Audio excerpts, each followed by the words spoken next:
evening and welcome to Rails Around York. My name is Larry Keller, and tonight we're going to start a series and we're going to be looking at the Maryland and Pennsylvania Railroad. That's one of our own local railroads that operated between York and Baltimore. We're going to be talking to some of the railroad men who worked for the company, some of the historians and people who are president of the Historical Society, the Preservation Society.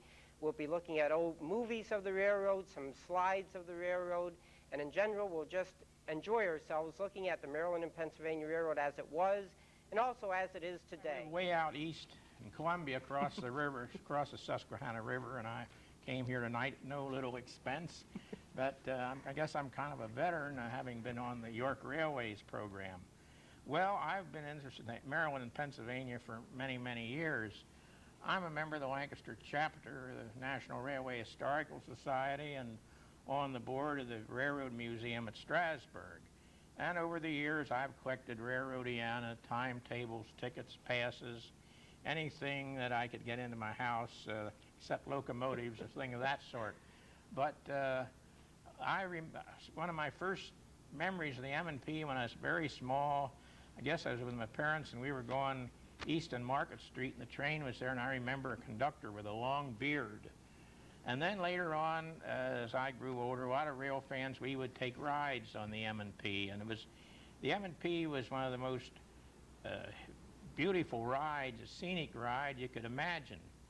But as we go into the history of the M&P, it'll become evident that the Maryland and Pennsylvania, as it existed, finally never was intended, because when the plan to build a railroad south of York, there was no idea of going to Baltimore. They were going to go to Delta and then cross the river and form a route to Philadelphia. And the same way of what they call the southern end, when they started building out of Baltimore. They never intended to go to York. But after many vicissitudes and financial failures, the Maryland, Pennsylvania came into being, which ended up about an 80-mile line from Baltimore to York, which was the scenic route. It wasn't the direct route. Mm-hmm. Okay, and I didn't ask you, Reverend Fitch, how did you get interested in the Maryland and Pennsylvania Railroad? I am a native of Baltimore, and as I was growing up, I heard my relatives talking about the Ma and Pa Railroad. And then shortly after that, I heard them talking about the rails being torn up in Maryland. And I was at that point a person who liked to model trains and model railroad. And later, I had the opportunity of beginning to find out about this railroad, and I've actually traced all the railroad from Baltimore all the way up to York, walking the right of way. Mm-hmm. For about the last, I guess 20 years, I've been tracing it down, measuring buildings, getting information, photographs. And you never actually got to ride the railroad either from Baltimore to York? No, I've never ridden it. And I never did either, but we are going to ride the southern end, at least, of the railroad through some of the film that John Denny made available to us as we get into the program from his collection that his dad took. And I forget just how far up that comes, but I know we get to Delta anyway. Up to Delta, yes. Mm-hmm. We go up to Delta. So I think we'll find that enjoyable. I'm looking forward to that. So I think at this point we'll turn the program over to Reverend Fitch and John Denny, and we'll introduce some of the railroad guests at that time and go into some of the history of the railroad. Before we get into the history of the M&P, it might be wise to bring out some of the real early beginnings of the railroad, because here in York, it goes back many years. The Maryland, Pennsylvania was originally what was known as the Peach Bottom Railway, and it was incorporated in March of 1868. And it's interesting to remember that on April 20th, 1874, it started to come into being when the first spike was driven at the new railroad crossing at Broad Street in New York. And as we go through this program, we'll probably be bringing out more history of the line developed from that into the present day M&P. Let's hear a little bit about the history from first Bob Jansen. I understand that you were an engineer. Can you tell us something about what engine did you typically engineer? What service did you use? Freight, passenger? Tell us something about that. When did you begin to serve? When I began on the railroad in 1946 as a brakeman. then a fireman, then brakeman and fireman back and forth. It was ironic to get in engine service. They got in engine service through a brake failure, and I didn't get promoted till I returned back in '76 as an engineer. But I had run a lot. As soon as an engineer found out a fireman could take a hold of that engine when we got diesels, he'd sit over on the left side and the fireman do the running.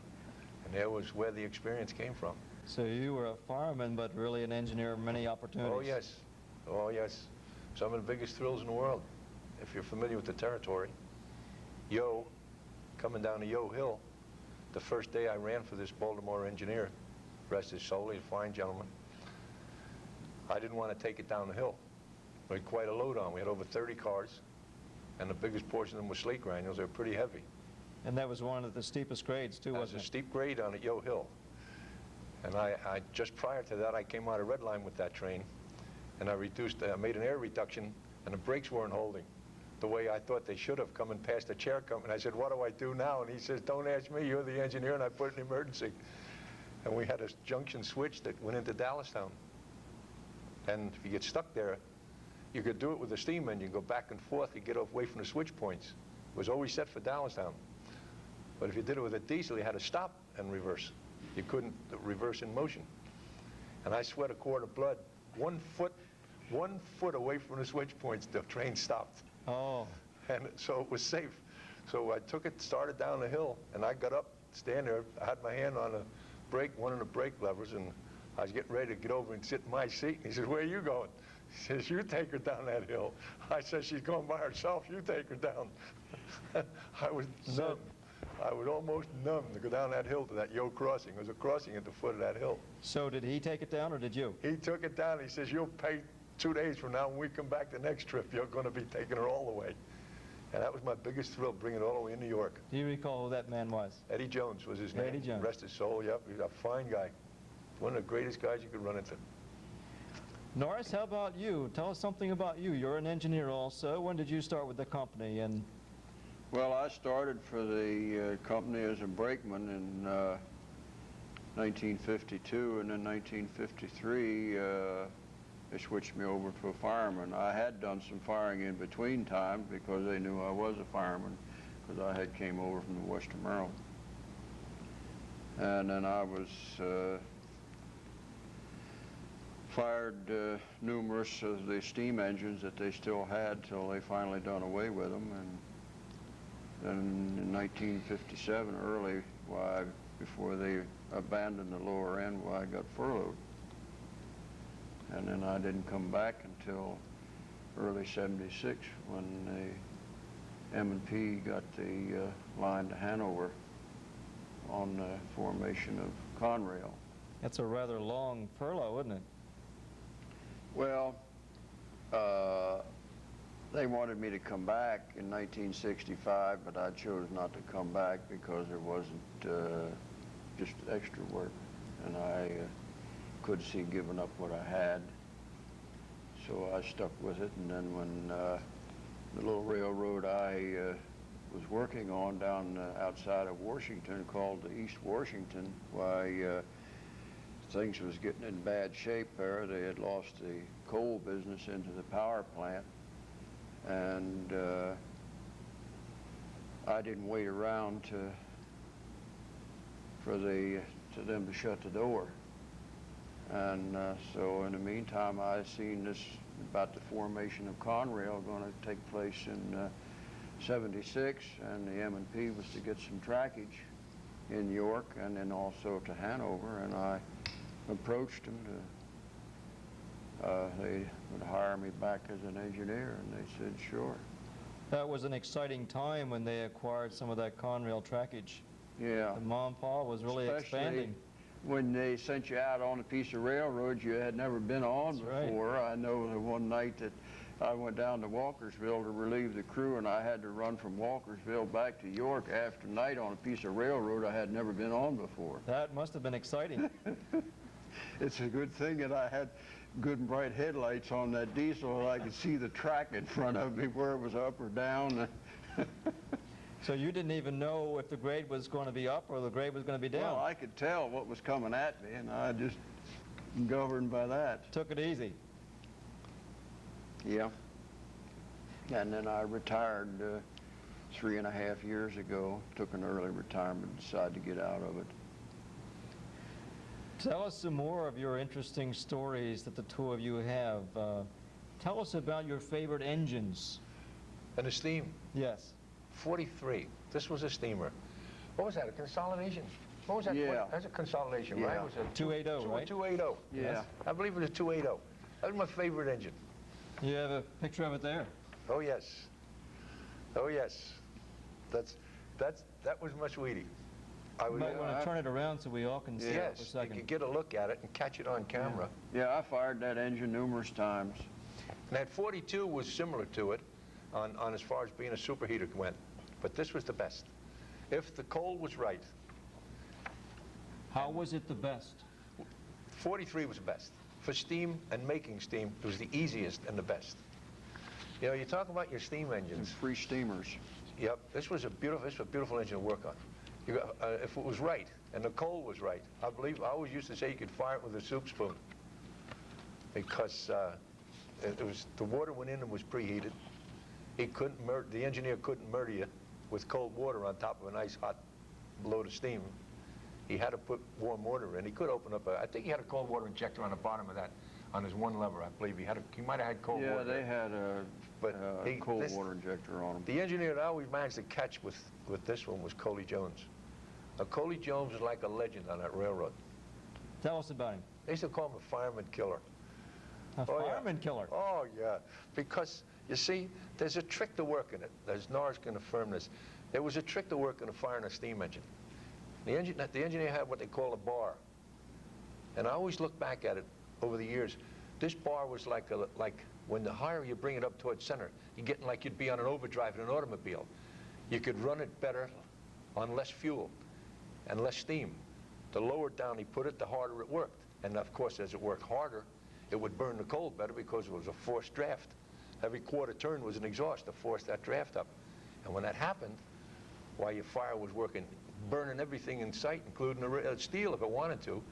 But when a lot of the firemen would get on there, the old timers, and they would crowd the firebox when he's running on the easy pulling and not working hard, they'd fire the engine as if it was working hard, and they'd choke their fire. And they'd get orange spots inside the firebox, which was bad burning. They would get clinkers in there, and the next thing you know, they're in trouble. They're out of steam. And Coley was a kind of an engineer who'd murdered a fireman. They used to say it. Whether he did it literally or not, I wouldn't say, but that was the way it was. So he wasn't kind on the bar, huh? Yeah, I didn't pay attention to what he did. I knew what my fire was supposed to look like, and I fired it according. And he and I went round and round. And for 2 years, when we were on a diesel together, 2 men in a cab of a diesel, we never spoke a word to each other. The only signals I ever gave him from my side was by hand. I never gave him a verbal order whatsoever. So Never. you were on very good speaking terms, weren't you? He said, he started out on such a foolish thing. He said, he read a story that a black snake would milk a cow, and I said, never. And he swung a hammer at me, accused me of calling him a liar. And we never spoke again. But he was a good engineer. He knew his stuff. He knew his stuff, but he was a tough man on a fireman. In 1946, the fireman, I remember the guy's name, we call him Zip. He'd gone too, rest him, and Coley pulled a trick on him down there in Baltimore at one time. He backed into a scale track. We were on a schedule at the time taking local freight out, coming north, to let the mail train out first, which was either, what was that, 61 come out of Baltimore in the morning, I think. I'm not sure if one come out. Yeah, Baltimore side. Yeah, the small. And the mail train come out, and then we'd go. After you give them so many minutes clearance, then we could leave to head for Towson and north. And he backed down this track. And I was kind of, sort of, not so young as much as I was surprised at being up in an engine where I wanted to be. I've always done everything I wanted to do all my life. Each time as a kid, I got to doing it eventually. And this was one of them. Here I was in the cab of this steam locomotive. And Coley backed into that track and didn't lay any sand on the rail. He had a lot of cars in the back. And up that hill, going up to Towson, and before you drop over the hill at Towson Heights. And this is in the Baltimore Yard. There's a at the Baltimore, scale coming track? up the Baltimore Yard, coming north, and you drop over the Towson Heights. Then you drop off the hill, but you had to still go up there, and you had to take that weight with you. Well, after she's running on a rail, that's fine, but when he backed that, bunched all the slack together, and he's sitting there in the mail So he train. had nothing to work with, did He he? had no sand on that rail, and he started out. And in Baltimore City, there was a law on smoke. So you couldn't fire them up heavy and get a big heel built in your firebox there so that you could work a good working fire. It'd take you a little while to build it. And you couldn't do it in town. You had to crack your blower and minimize the smoke. So the smoke ordinance was working against you too? Right, right. And Zip had a very small heel in that firebox, but he had a nice bed in there. And when Coley decided to leave, he blew off brakes. He highballed and he started out of there. And as he pulled the slack out of all of those cars, you hear it bang and boom, boom, boom like a typewriter. And as he reached the end of that slack, he knew the strain. He knew exactly what he's doing. And he leaned on the throttle just a little more. And those drivers took off. And as they took off, every quarter turned exhaust. There went the fire. So fire up in the flues, and there went the steam gauge. And Zip let out one squall, and he picked Coley Jones up by the armpits and held him up in the air like that. And he says, the next time you do that to me, you'll go in that firebox. Oh, he was furious. And this man was a kind of a easy-going guy. I mean, he was an usher in my wedding, but he was an easy-going guy. But he grabbed Coley and he shook him. Oh, was he mad? He says, you'll never do that to me again. And here, years later, the same thing he did to me, and I told him, I'm not Zip Jordan. I'll curl this bar around your neck. Oh. That was Zip Jordan, you say? Yeah. I don't know if you want to hear his name or not. He's deceased, and he was a former man. He's gone now, and I don't know if his family would see it or not, whether it's right or wrong. But this is the way. Well, we want to hear of all the names of the personalities. But he was big. Zip was big, South Pacific veteran, and he was a good fireman. How about Norris? Do you have any stories that you can think of that come to your mind that were unique or interesting in some way? Well, I didn't have some of the experiences that he had on the M&P on the steam engines because the diesels was around, and the only time you got a steam engine was occasionally on the X-Tree out of York, and then they run usually sometimes when the diesel was in Baltimore for monthly inspection or some minor repairs while they put the steam engine out on the helper. And you didn't have no rough engineer on none of them. John Whiteford, why, you wouldn't want to, he was a young man, but he was about, well, maybe he'd been like a couple of years older than me, but he was about as nice of a man for an engineer you'd want to work with. Real gentle.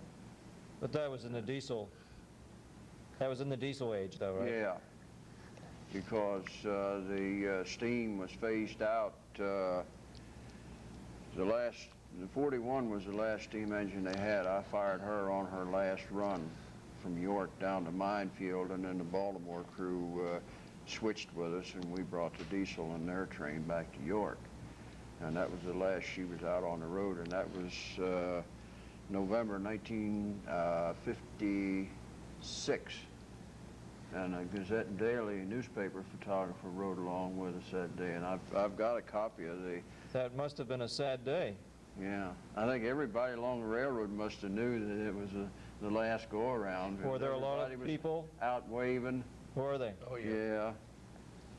Yeah. And prior to that, well, I worked the Baltimore yard when we set the part of the steam engines and the old motor coaches out on the B&O connection to go for scrap.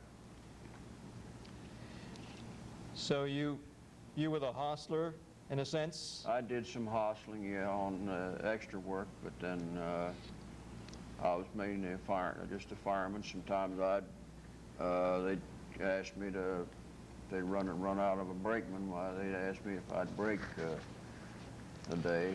Now and then I did that, so.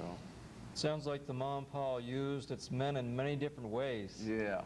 Both of you were talking about your lowly beginnings and working up to an engineer. It's yeah. Well, they worked you up through the ranks. Yeah.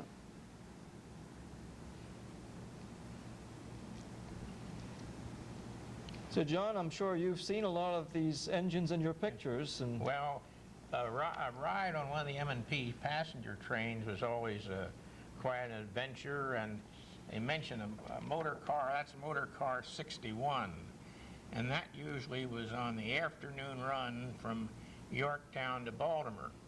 And a favorite trip of Lancaster County rail fans would be to drive over to York and park at the Pensy station on North Duke Street and then get a taxi and ride over the M&P and then buy a ticket to Baltimore. I know one trip there were two, myself and another man, we were rail fans, but then we took two buddies that they weren't rail fans, but we thought, we told them it's nice scenery and you want to ride the M&P. Well, of course, we didn't tell them how long it took to Baltimore. That was 4 hours, but we had them all, their spirits are really high to see the scenery. So we got over and the 61 was standing there and it was a warm day and we got on, and I think we hardly started away from the station. We start stopping for these railroad crossings and flagging the crossing. All the flag stops. One man says, do they make this many stops? Oh, I said, we make a few along the line, you know. And we got onto these high trestles and we were going along. It was getting pretty warm, and finally we got down to Muddy Creek, and it was a hot, humid afternoon. Of course, it didn't have air conditioning. And I said to the conductor, I said, hey, do we have enough time to get some soft drinks? He says, oh yeah, he said, if you buy soft drinks for the crew, we'll wait for you. So we had our soft drinks, and incidentally, the station was right in the general store. There was a telegraph key and everything. So it was there. Muddy Creek Forks, Yeah, right? Muddy Creek Forks. Well, then we got down to Delta, and one of my buddies said, well, how soon are we going to get to Baltimore? Oh, I said, we're getting closer. Well, we finally got into Baltimore. It took 4 hours, and I think it was close to 6 o'clock when we came down there under North Avenue. And then we got off, and you know, when you rode that gas car, those leather seats were sort of smooth, and there was no way you could get comfortable to brace yourself for those curves, because you'd hit those curves, those wheel flanges would hit, you know. And the Ma and Pa was full of curves. Full of curves. I think they didn't have any straight track. No straight track and everything dipped. So we finally got off the train and got up, and those days there was plenty of time. We'd go up to the Chesapeake Restaurant in Charles Street, and there we had a few restoratives, both liquid and solid. Right. And then we got on the Pensy back to York, and then, but I said you wept on the Pensy, you thought you'd been in a time warp. Yeah. Must have been quite a contrast between the Ma and Pa and the Pensy. Yes, deep seats, reclining seats, and air conditioning, but the ride on the M&P was something you'll never forget once you had it. They had an old saying, I don't know when I heard it, but it was something years ago that said that if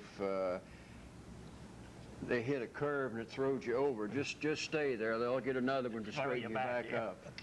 They'll eventually straighten you out with another curve. Yeah. Depending on where you hit the high rail, we'd tip to the opposite side.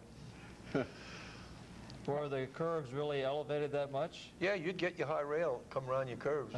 But I tell you what, some of those 70-pound rail flattened out, didn't do any high rail. It seemed like it. Well, the reason there were so many curves, the line was built as a narrow gauge railroad. And they just widened the right-of-way a little bit and put standard gauge rail, but that originally was narrow gauge all the way from Baltimore to York. Following the streams. That's right. All along the way. What a sight. Avoiding the farmhouses and everything else. Oh, what a sight. I'm telling you. My first time down all the way to the bottom was absolutely fantastic. I understand that the railroaders called that going down the hollow? Down the hollow, yep. Anytime they'd come up on a message and say, been a wreck down the hollow. Where? Oh, Bridgeton. Who did it? Eddie Jones. Eddie Jones didn't do it, Norman Allison said. Gilroy did it. That was my nickname. I come around a reverse curve, and I looked at the air going, I just held the engine brake off. It was just coming around like this, around that sweep. And Norman Allison was a conductor, and he screamed, please, please, hold it, hold it, hold it. And I said, can't do it, Norman. Look there. And here come these boxcars out over the top of each other. Just coming out. They were on this side of the curve, coming over the top. About 7 of them, slate ran, just decided they weren't stopping. They just kept coming. I was over here with an engine and a small string of cars. We want to thank you, gentlemen, for participating in tonight's program. I'm sure everybody enjoyed the stories that you had to tell and the incidents that you had to share with us tonight. And we want to invite anybody that's listening to phone the WRCT phone number, 843-7722, with your comments or your suggestions or even ideas. We welcome them. Please call. Thank you for watching Rails Around York, and continue to watch for more programs in this series on the Maryland and Pennsylvania Railroad. Good night.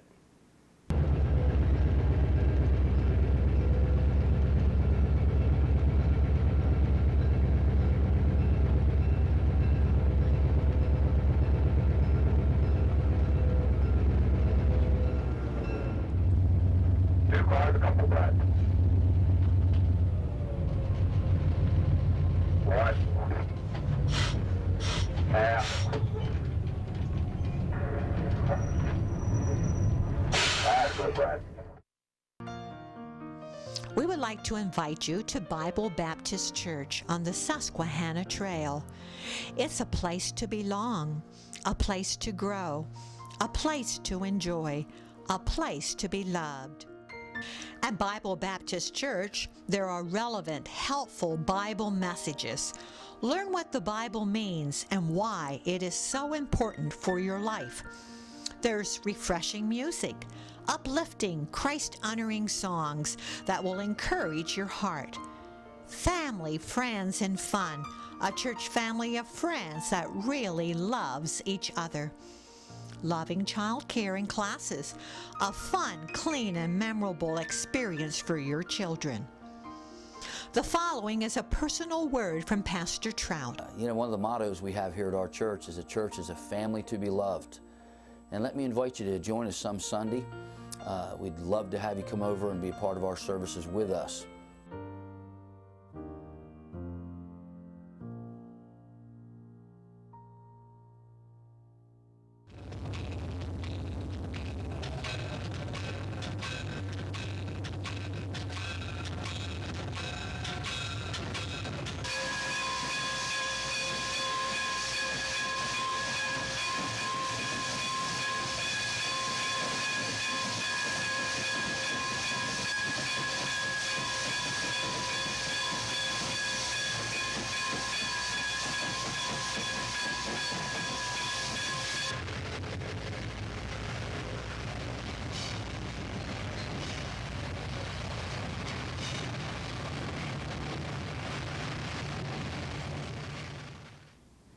Good evening. Welcome to Rails Around York. My name's Larry Keller. Once again, we're going to be looking into the Maryland and Pennsylvania Railroad, talking to some of the people who worked for the railroad, some of the people who know the railroad. With me tonight is Reverend George Fitch and Jr., and he's with the Maryland and Pennsylvania Railroad Historical Society. And he hosted our first program, which you've probably seen. I hope we're showing them in the same order that we're taping them. Anyway, he is the president of the M&PA Historical Society. Tell us a little bit about the society, briefly, for those people who maybe missed the other program. Well, briefly, the society came into existence around 1985 in the fall in preparation for hopefully saving the railroad. At that time, it was about to abandon. We now have about 140 members who have become a part of us, stretching from the United States all the way over to West Germany, Australia, and California, all over the world. Everyone fascinated by this very small railroad. The famous Mom Pa. That's right.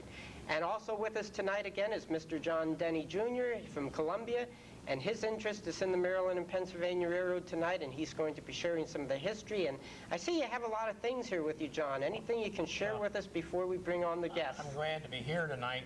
One of the things about the old M&P, not many people realize that it was a short line railroad. You might call it a backwoods railroad, but they actually got into the tour business. Back about 1910, they put out this little tour book, and it showed you, if you lived in Baltimore, all the places you could stay overnight.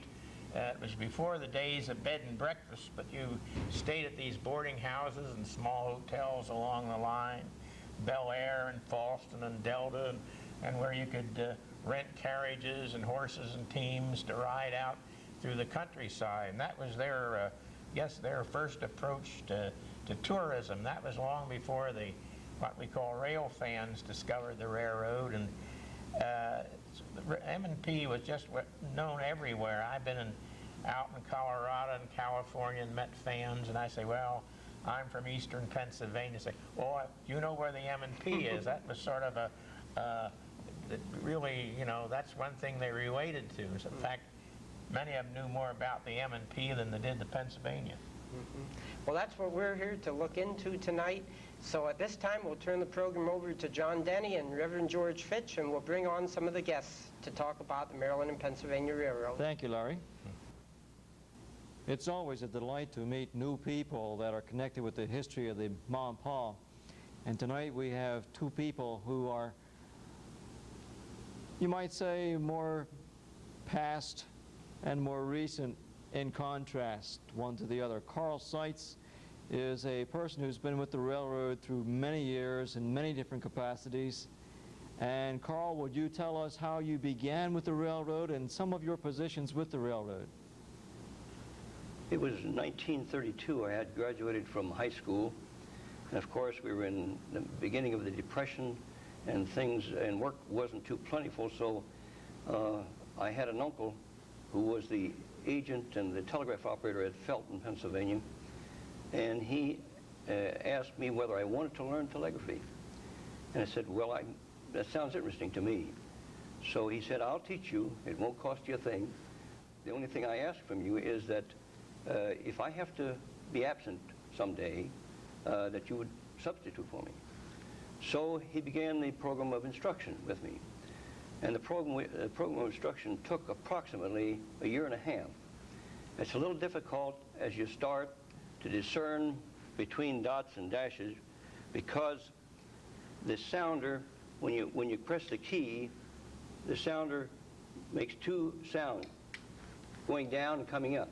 The magnet draws the bar down, and then a spring brings it back up. That's a dot. So a dot is like this, and a dash is like this. But after you get to a certain place in the instruction, it seems to fall in line. Your ears are able to detect with rapidity the difference between the dots and the dashes, and you'll learn the Morse code as it is, and this is a copy of the code that we had to learn. And so we have the code that we had to practice and learn, and he would give me bits at a time until I finally was able to discern the difference between the dots and the dashes and the different letters and numbers. How long did that take you, Carl? I would say about a year and a half. And it seemed like it was uphill until you got to a certain point, and then it just kind of fell in place, and your ears could discern the alphabet and the letters and the numbers real readily. And so you really had to have a sharp ear. That's right. One thing about telegraphy is that you're always copying a little bit behind. If you're copying or you're listening, it's always a little bit behind the sending. And each sender, each operator has his own characteristic of sending. We had 16 telegraph stations between York and Baltimore, and each had his own peculiarity in the way he sent. And so you didn't even need to know when they sent a message or called somebody. They always gave the sign of the station they were calling, and then gave their own sign. Give me an example of a sign of each of the stations. For example, the sign for York was K, so they made the K, and if they wanted to call Dell, that was RH.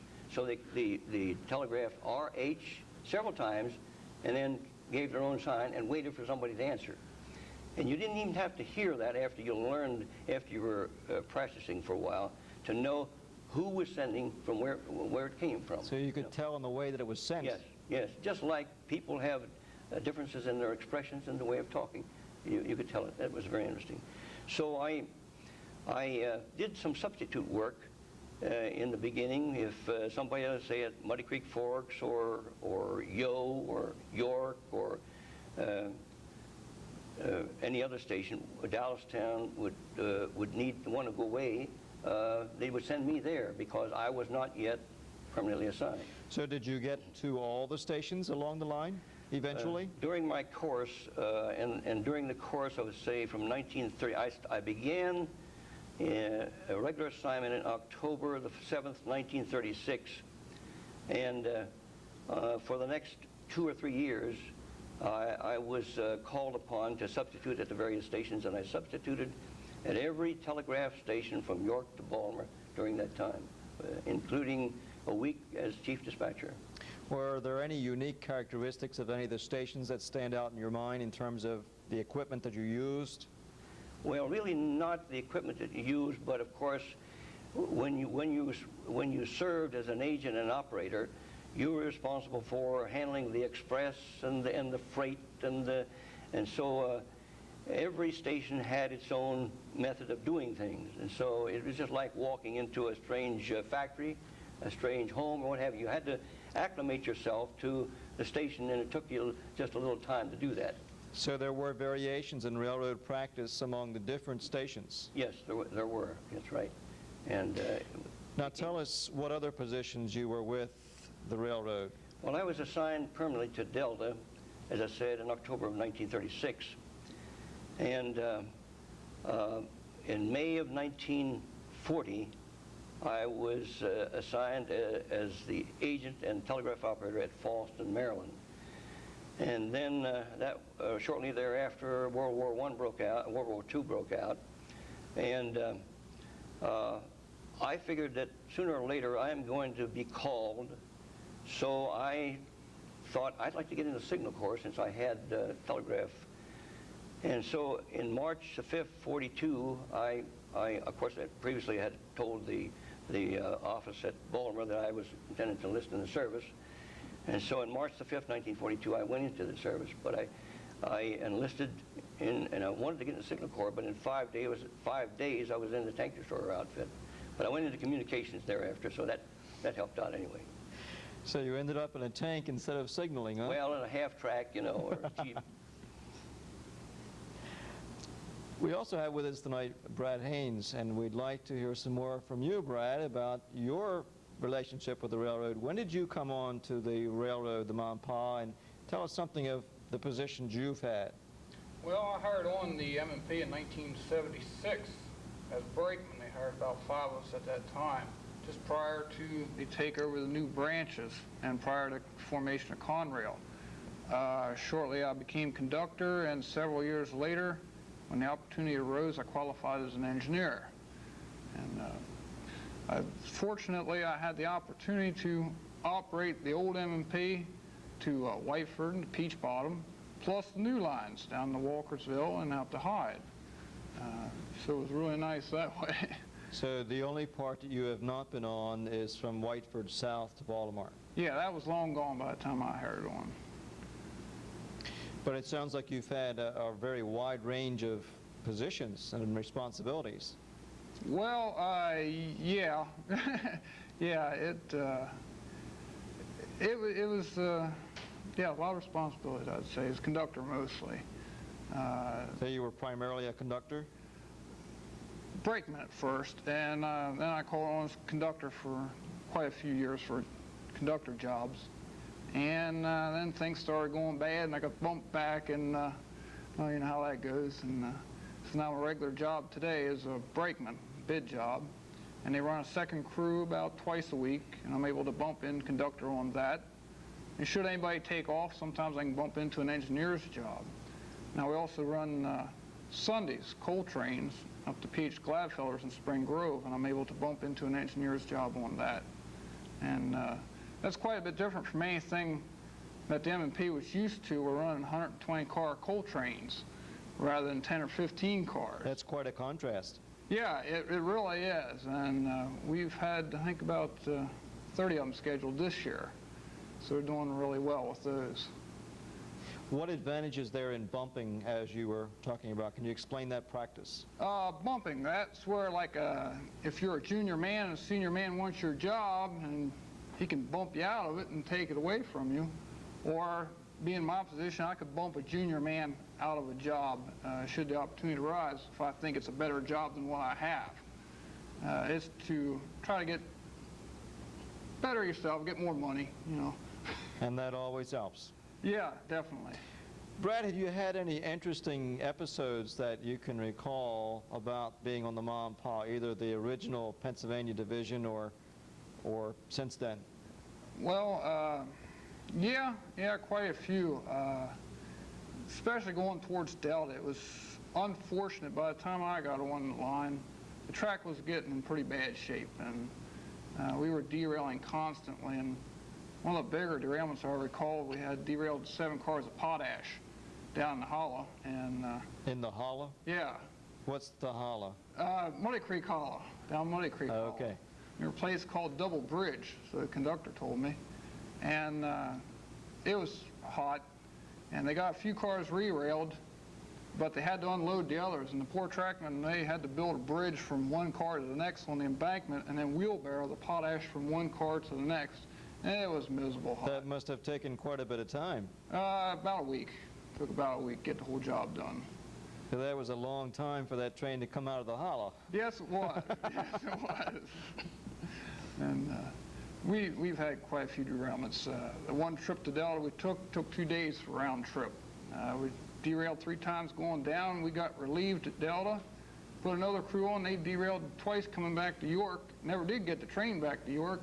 Brought the engine back, and we went out the following day to bring the train back. So, like I say, unfortunately, the track was in bad shape. About what year was that, Brad? That was about 78, 77 or 78.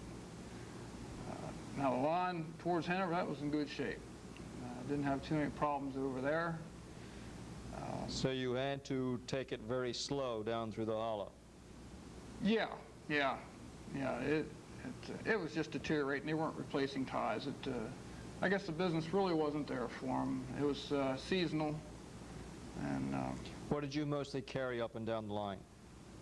well, potash and chemicals for Wyford, and then we hauled a cooling tower down to Peach Bottom on the new Peach Bottom branch.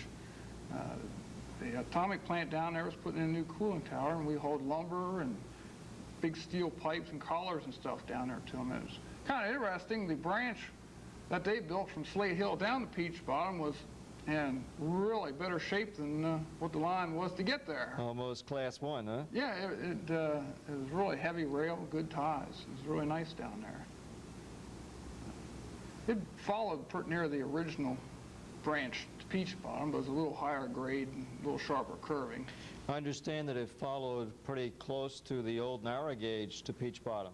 Yeah, you could see the narrow gauge off to your right. When you were going down the line, you could see where they had cut through old rocks and had gotten down to Peach Bottom, and from there it disappeared into the water, where the new line kind of made a left and headed north along the bank there. Carl, how about you? Do you have any interesting incidences to share with us that stand out in your mind? Well, I think a few. There was a gentleman by the name of John G. Livingston, who was the general track foreman for the whole railroad from York to Baltimore. A very fine Irish gentleman. And he had his motor car, his own little section motor car, you know, he rode up and down the tracks. And one afternoon, coming near Castle Finn, which is above Bryansville, his motor car left the track and he went down over the bank and was seriously hurt.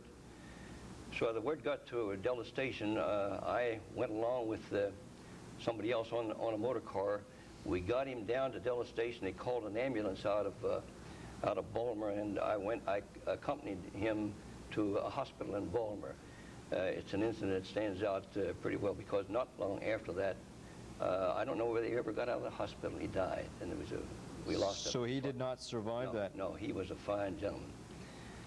And of course, I recall a number of the derailments, especially one that happened one afternoon late when we had maybe 5 or 6 tank cars of gasoline coming up from Baltimore, and they got up around Bryansville and they turned over. And of course, at that time, so you had spillage into the Muddy Creek? well, it didn't spill in, but it just toppled over. But the thing that stands out in my mind, Mr. O.H. Nance was the president of the railroad, and he came up. And of course, you get a little excited when the president of the railroad, I did anyway, when the president of the railroad came around and had to take a train order and do some, because he knew telegraphy himself, but he wasn't too sharp at it at that time. And was he a very demanding man? not really. He was a fine gentleman, but his son Jack was a little bit different. He was more demanding and pretty curt in his remarks. And did Jack succeed him? Jack succeeded his father, yes.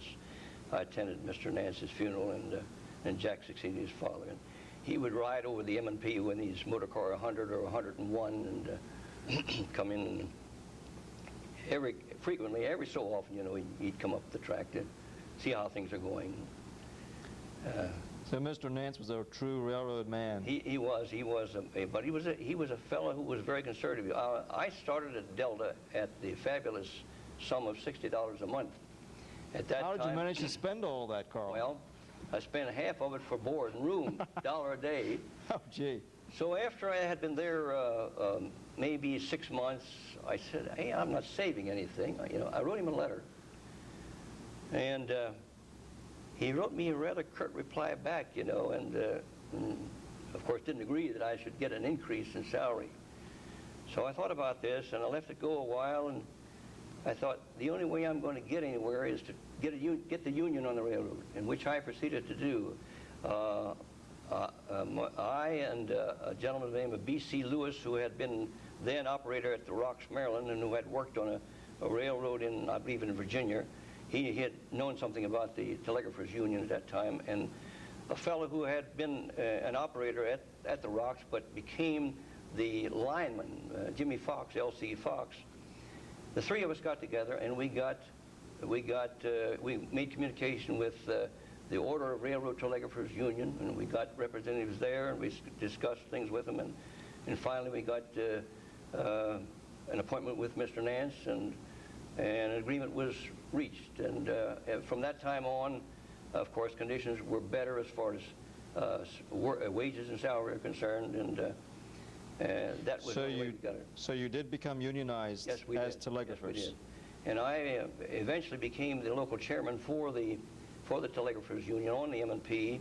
We were together with the B&O Order of Railroad Telegraphers, and even after I retired in 1950, was bumped out from the position at Red Line in 1958, I still retained the position of local chairman, agreed to do that for the benefit of the operators that were left until about 1962, when I finally decided I'll just give up the position and let somebody else take care of it. 62 was your last year? As the local chairman for the Telegraphers Union, yes, that's right.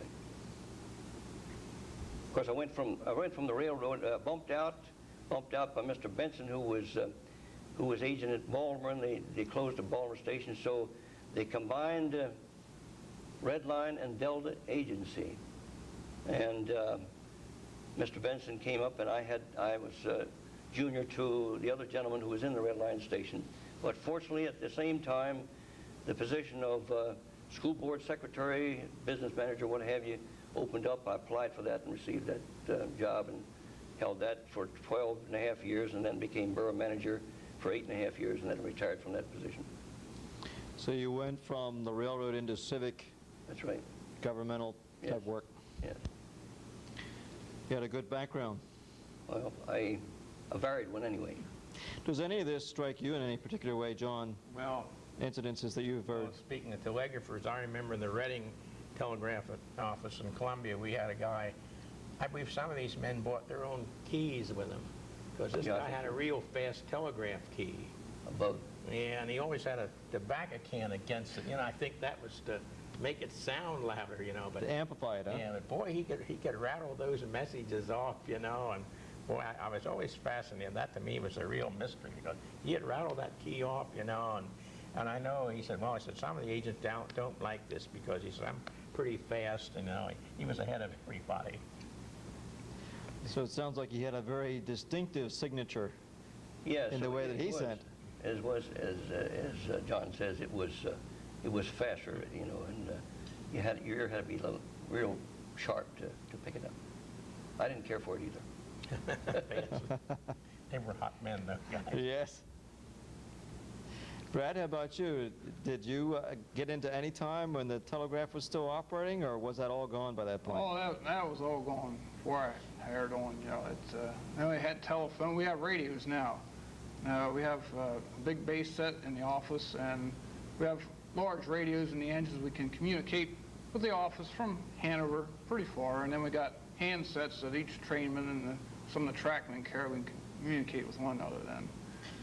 Do you primarily go by train order or just strictly by radio communication? It's radio communications. They did away with train orders, I'd say probably about 1984, 85.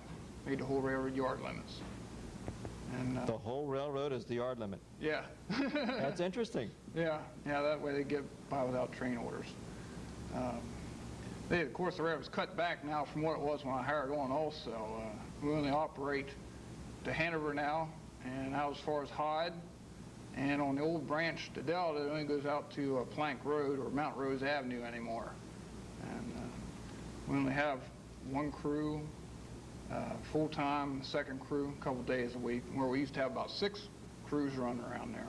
So you've really decreased in the number of runs and the number of miles of trackage. Yeah, things really decreased when we went through that so-called recession we had, and now things are starting to pick up a little more again, and some of the business is coming back, and things are looking pretty good. And I hope it continues that way. I'm sure for you, you're very happy to see a pickup.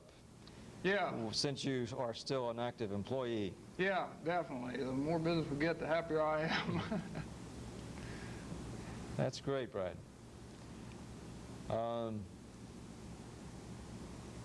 Carl, do you have any other interesting stories that you can share with us?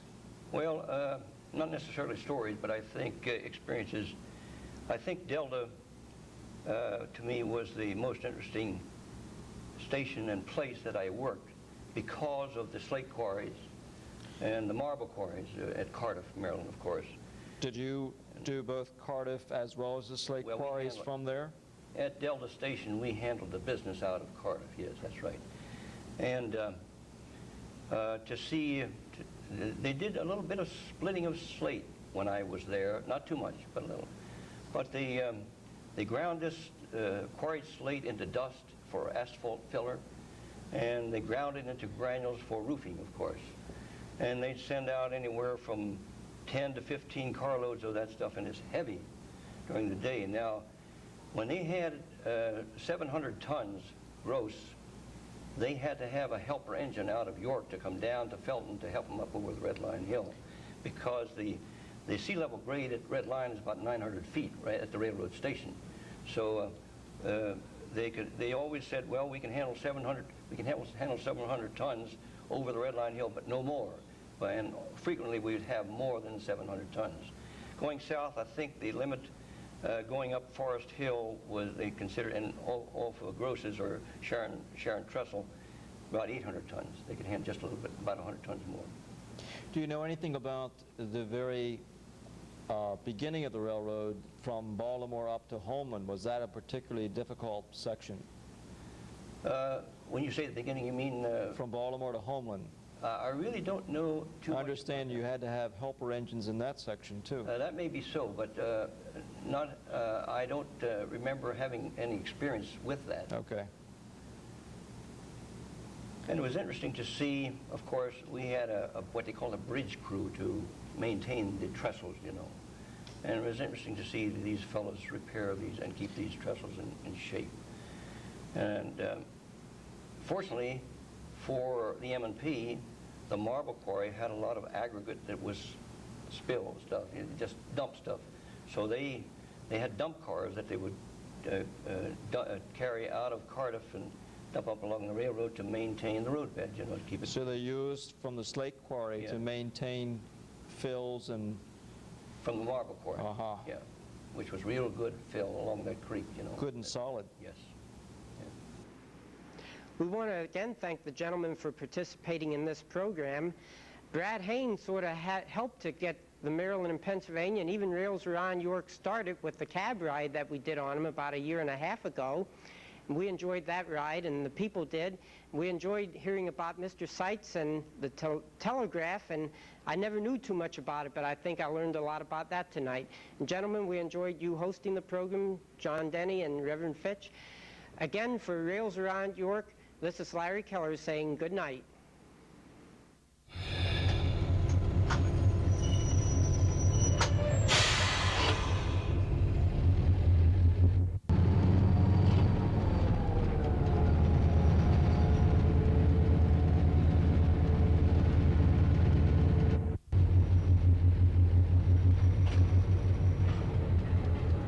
One car is almost.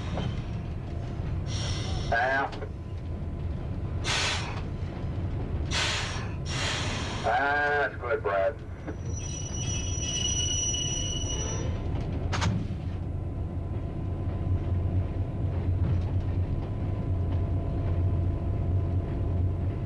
Go ahead, Brad, you on 4.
you gonna make set out them with these, or just let them sit on one? I don't know. We got 4 boxcars to dig out of. We talked to Dr. about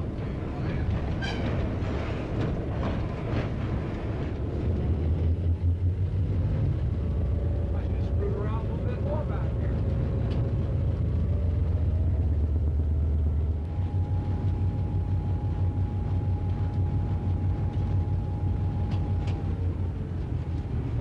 Look at that guy. There's a faithful stopper.